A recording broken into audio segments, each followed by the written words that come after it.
নমস্কাৰ এএছএম বন্ধু বান্ধৱীসকল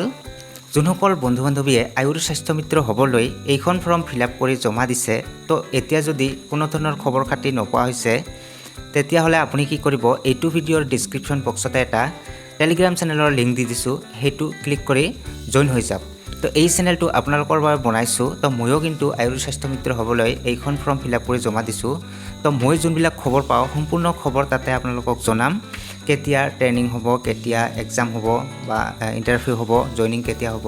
মই যোনখিনি খবৰ পাওঁ সম্পূৰ্ণ খবৰ কিন্তু সেই টেলিগ্ৰাম চেনেলত কিন্তু মই জনাই দিম আপোনালোকক লগতে যোনবিলাক অনলাইন ক্লাছ চলি আছে সেই ক্লাছত মানে যোনবিলাক ইম্পৰ্টেণ্ট কুৱেশ্যন এনসাৰ সেইবিলাক মই অসমীয়া মাধ্যমত নোট কৰি সেইখিনি পিডিএফ বনাই সেই চেনেলত আপলোড কৰি দিম আপোনালোকে কিন্তু সেইখিনি চাই নোট কৰি লৈ ল'ব লগতে সেইখিনি মুখস্থ কৰিব তেতিয়াহ'লে আপোনালোকে কিন্তু যেতিয়া এক্সাম হ'ব খুব সহজতে কিন্তু পাছ কৰিব পাৰিব তো এইটো ভিডিঅ'ৰ ডেছক্ৰিপশ্যন বক্সতে কিন্তু টেলিগ্ৰাম চেনেলৰ লিংকটো দি দিছোঁ তাতে ক্লিক কৰি আপোনালোকে টেলিগ্ৰাম চেনেলত জইন হৈ যাওক